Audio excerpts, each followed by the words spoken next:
Hadis sahih riwayat Imam Muslim. Ada 30 orang yang pernah melihat Dajjal di dalam muka bumi. Pada zaman Rasulullah, ada seorang lelaki namanya Tamim ibn Aus Ad-Dari. Lelaki ini orang Arab, beragama Kristian. Dia naik kapal bersama dengan 30 orang daripada kabilah Lukham dan Juzam. Pergi ke mana tidak diperincikan.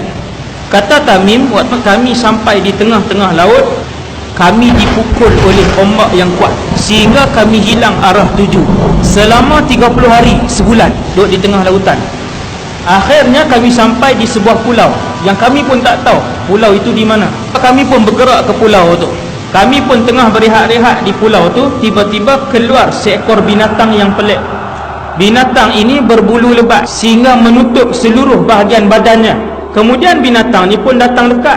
Kemudian dia bercakap, "Siapa kalian?" Kami pun jawab, "Kami adalah pemuda-pemuda Arab Kristian daripada semenanjung tanah Arab." Tamim pun bertanya pada binatang tadi, "Siapa kamu?" Binatang tu jawab, "Ana al-Jassasah." 30 orang ni tanya, "Jassasah tu apa?" Dia tak jawab. Dia kata, di tengah-tengah pulau ada satu orang yang sudah lama menunggu kabar berita daripada orang lain. Mereka pergi ke tengah-tengah pulau. Kata Tamim, kami pun masuk ke dalam.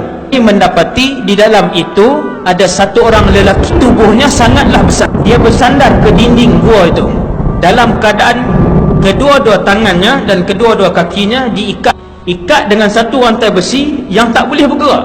Kedua-dua pahanya dirapatkan ke dadanya. Kemudian lelaki yang berambut panjang itu, kerinting yang sangat kerinting.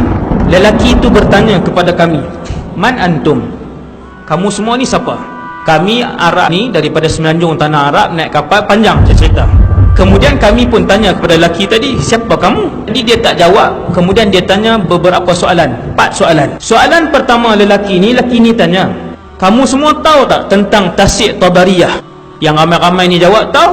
"Macam mana keadaan Tasik itu?" "Oh, airnya masih banyak." Lelaki ni kata, "Satu hari apabila kamu tengok Tasik itu hampir kekeringan, maka ketika itu aku akan keluar."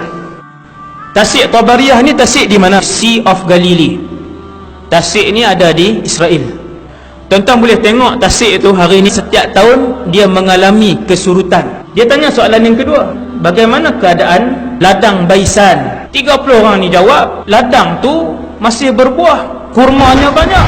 Laki yang kena ikat tu kata, "Satu hari ladang itu tidak akan lagi mengeluarkan buah." Ladang Baisan di Palestin.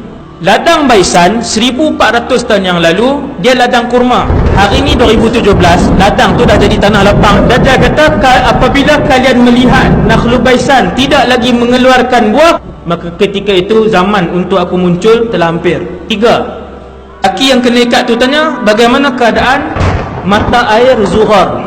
Mereka ni jawab, mata air Zuhar airnya banyak." Dia kata satu hari mata air itu akan kering. Yang alim yang menafsirkan dan mencari Ain Zuhar ni adalah mufti Mesir yang lepas, Dr. Ali Jum'ah. Dia buat kajian dan mereka mendapati Ain Zuhar itu merujuk kepada Laut Mati.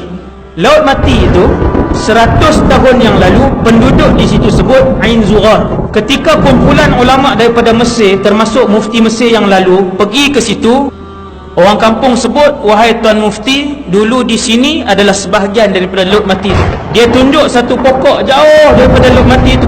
Dia kata, "Wahai Tuan Guru, dulu di pokok itu, situ masih lagi digenangi oleh Laut Mati. Dan hari ini dah mula surut." Soalan yang keempat, lelaki ni dia tanya, "Apakah Nabi yang tak pandai membaca dan menulis telah pun diutuskan?" 30 orang ni pun jawab, "Ya, Nabi itu telah pun diutuskan oleh Allah dan dia telah pun berhijrah daripada Mekah ke Yathrib, Madinah." Adakah dia berperang dan dia diperangi? Ya, Nabi itu diperangi.